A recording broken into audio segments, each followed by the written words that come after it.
Good morning everyone. Class 11 subject accountancy. But our today topic is users of accounting information या interested party regarding in the accounting information. Clear? Two types के users हैं. First internal users and second external user. First is internal user and second is external user. Internal user, it include a owner and management and employees inside the organization. Owners में जो property का मालिक है, जो company का owner है, वो owner उस बिजनेस के रिगार्डिंग क्या क्या इंफॉर्मेशन डिस्क्लोज कर रहा है. क्लियर? जैसे आप नोटिस करते हो इन टुडे सिनेरियो क्या हो रहा है, जितने भी बैंक्स हैं, इंश्योरेंस कंपनीज है, वो क्या करती है, अपने क्वार्टरली या हाफ ईयरली रिजल्ट डिक्लेयर करती हैं. अपने फाइनेंशियल स्टेटमेंट्स को क्या करती है, रिप्रेजेंट करती हैं, डिस्क्लोज करती हैं in national newspaper and web portal. Okay. And second external users. इसमें फर्स्ट पोटेंशियल इन्वेस्टर, जो इन्वेस्टर्स होते हैं उस फाइनेंशियल डेटा के बिहाफ पे क्या करते हैं, उस फर्दर कंपनी में इन्वेस्टमेंट करते हैं. कैसे? देखिए, इसमें आता है आपका EPS, earning per share. Earning per share क्या कर रहे हैं हम, ईपीएस चेक कर रहे हैं उस कंपनी का कि अगर आज की डेट में इस कंपनी के शेयर्स हम परचेज करते हैं तो लास्ट 6 मंथ या लास्ट 1 ईयर या लास्ट 2 ईयर्स का उसका ईपीएस क्या है. तो उसके बिहाफ पर हम क्या कर सकते हैं, एनालिसिस कर सकते हैं कि यार हाँ, इस कंपनी में इन्वेस्टमेंट करने में बेनिफिशियल है. ईपीएस हो गया आपका. सेकंड टेक्निकल टर्म आपकी P, price earning ratio. Price earning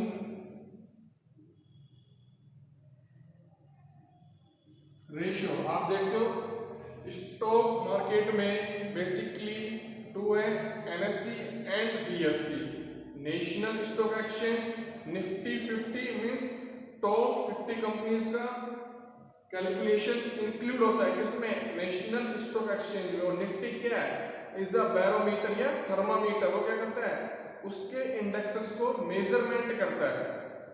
okay. And second is BSE, Bombay stock exchange, and it's index measure by Sensex, SENSEX. It include also 30 company today.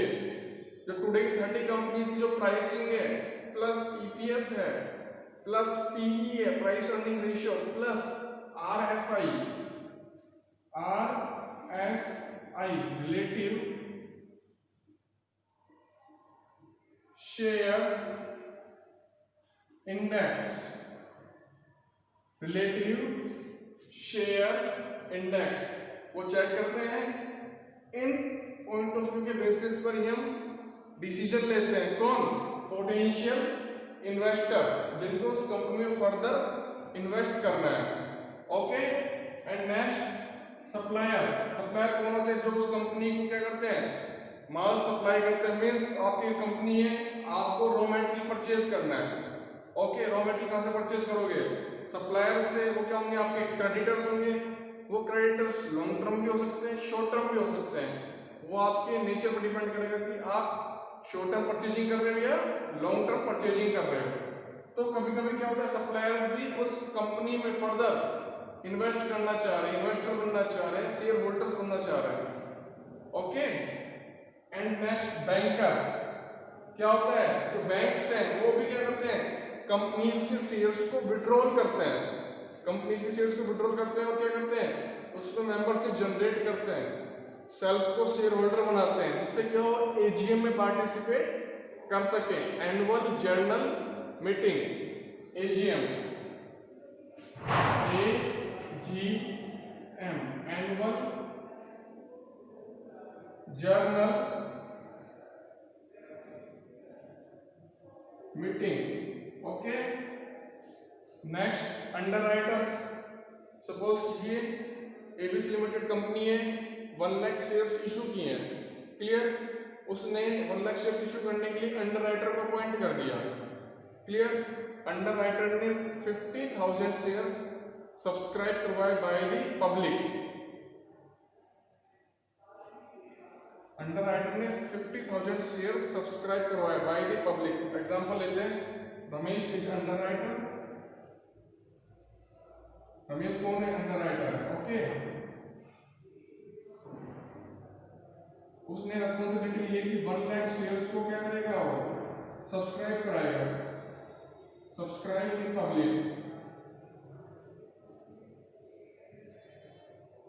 But in case 50,000 shares were subscribed. Okay. 50,000 shares के लिए public ने क्या किया? Apply किया. Clear. तो public ने 50,000 shares के लिए अप्लाई किया. रिमेनिंग 50,000 शेयर्स परचेज करेगा कौन? Ramesh as a underwriter because he charge a underwriting commission and remaining 50,000 shares subscribed by Ramesh. Okay, so he charged a underwriting commission.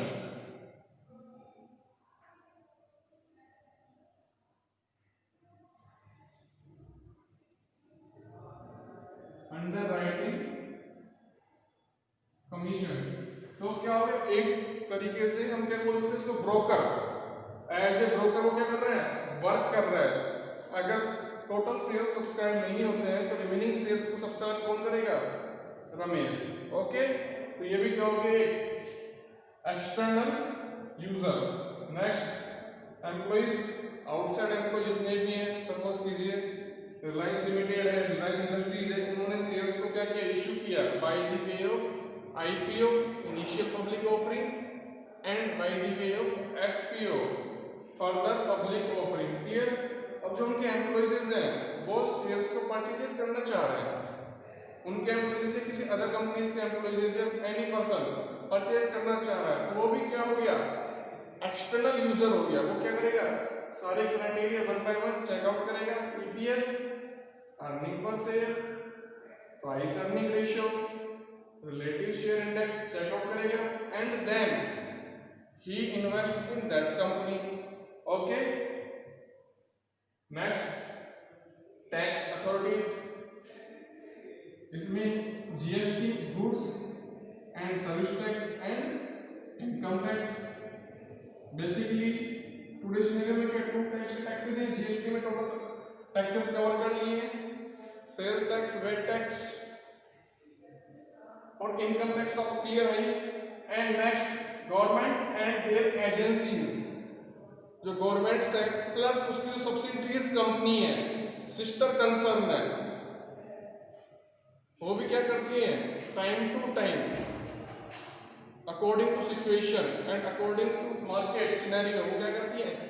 Invest in that company. Okay. Next competitor. जो आपका competitor है present में या past में जो था या कोई और थर्ड पार्टी है, वो भी क्या करेगा? आपका टोटल क्राइटेरिया चेकआउट करेगा. अगर उसको लगता है हाँ यार इसमें इन्वेस्ट करना चाहिए तो वो भी इन्वेस्ट करेगा. रिसेंट एग्जांपल लेते हैं यस बैंक. यस बैंक में क्या हुआ था? स्कैम हुआ था. ठीक है. गवर्नमेंट के डायरेक्टर्स आए. ठीक है. गवर्नमेंट ने अपने सेल्फ के बीओडीज अपॉइंट किए, बोर्ड ऑफ डायरेक्टर्स, प्लस कुछ सम अमाउंट ऑफ पर्संस क्या किए उन्होंने? एक्सटर्नल लिए, आउटसाइडर्स लिए. अब क्या किया उन्होंने? Bye the way of IPO 15,000 crore rupees क्या किए उन्होंने? जनरेट किए हैं. बट इन केस उन्होंने फर्स्ट टर्म्स एंड कंडीशन लगाइए कि आप अप टू 3 इयर्स तक उन शेयर्स को सेल नहीं कर सकते। तो ये क्या है, फंड को रिटेन करने का एक तरीका है, अपनी लिक्विडिटी को मेंटेन करने का एक जरिया है। Okay, next long term financial institution, इसमें किस किस को कवर करेंगे, जो बिग प्लेयर्स हैं, जो बल्क में शेयर्स को परचेजेस करते हैं अदर कंपनीज के, तो वो सारे इसमें आपके कवर अप हो जाएंगे। So external user is potential investor, suppliers, bankers, underwriters, employees, tax authorities, government and their agencies, competitors, and last one is long-term financial institution. So two types of users. First, internal users, and second, external users.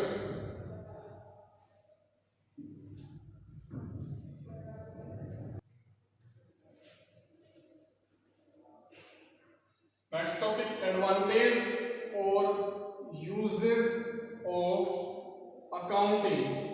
Basically आपके लिए कैसे beneficial है, आपके लिए advantage कैसे है। First point, helpful in management of business. कैसे आप प्रॉपर वे में, सिस्टमेटिक वे में क्या कर रहे हो, ट्रांजैक्शंस को आइडेंटिफाई करके क्या कर रहे हो, आप रिकॉर्ड कर रहे हो इन the books of account. Clear. तो आपने क्या किया इसके लिए, फर्स्ट प्लानिंग की, आपने प्लान किया कि जो सर्टेन ट्रांजैक्शंस हैं, among the various transactions identifying in nature of financial, after that measuring the identified transaction in terms of money. First identify किया, second measurement in terms of money, third record in the books of account like journal, cash book, subsidiary books. Okay, so first, helpful in planning, second, helpful in decision making on the basis of certain business transaction. Okay, and next, helpful in controlling। अगर fluctuation create हो रहा है तो आपने क्या किया, reason identify किया कि ये ट्रांजैक्शंस इस बुक में इंक्लूड नहीं होना चाहिए। क्यों? क्योंकि ये इससे बिलोंग ही नहीं करता है, इससे रिलेटेड ही नहीं है। Okay, next, provide complete and systematic record. हमने क्या डिस्कस किया अर्लियर अभी, first identify the transaction, second measure the transaction in terms of money, third recording the transaction in the books of account, and last classifying them into ledger. क्या करना है हमें, laser में उसको ट्रांसफर करना है, उसका लेजर अकाउंट ऑपरेट करना है। ओके, सो हमने क्या किया, सिस्टमैटिक रिकॉर्ड मेंटेन किया। Clear. Third, information regarding profit और loss. Under this approach we prepare, under this approach we prepare trading account,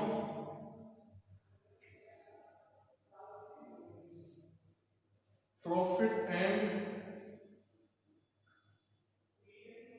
loss account, and third is balance sheet.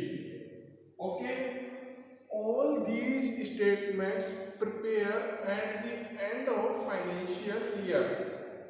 Clear? Financial year is April to 31st March. By trading account, we calculate a gross profit, calculate GP, gross profit, and by profit and loss account, calculate net profit and net loss, net profit oblique net loss, and balance sheet discuss two aspects. First is liability side, another is asset side. Okay, different types of item include in a balance sheet. So we are preparing final account.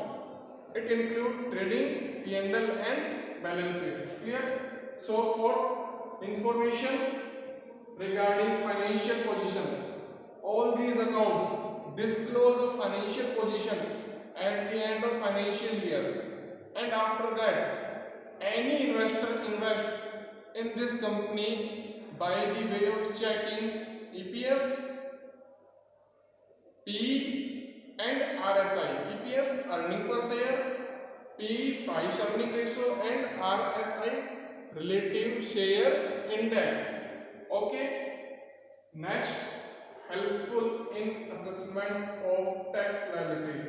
In today's scenario, TRP tax return prepare available in market में, like tax advocate, chartered accountant, company secretaries या manufacturing concern में ICWA, Indian cost and work account. तो all these persons are easily calculate your tax liability. Clear? And next one is helpful in raising loan by the way of shares. Earlier discuss किया हमने, company क्या कर रही है, shares issue कर रही है, शेयर्स के जरिए क्या कर रही है, फंड कलेक्ट कर रही है bye the way of IPO. Initial public offering. Okay, and further FPO, further public offering. Clear? तो 6 बेसिक पॉइंट्स हमने डिस्कस किए आपके साथ. एडवांटेज और uses of accounting. First, helpful in management of business. Second, provide complete and systematic record. Okay, next, information regarding profit and loss. Under this approach we are prepare trading account, profit and loss account and balance sheet. Okay, next one is information regarding financial statement. This concept represented true financial statement, means balance sheet represented true financial statement. On the behalf of this statement, any investor invest in that company. Clear? Next, helpful in assessment of tax liability. Last one, helpful in raising loan, means by the way of shares. By the way of shares क्या कर रहे हैं, fund collect कर रहे हैं shares issue करके. Clear? तो step 1 IPO, अगर फर्दर इशू कर रहे हो तो FPO. ओके.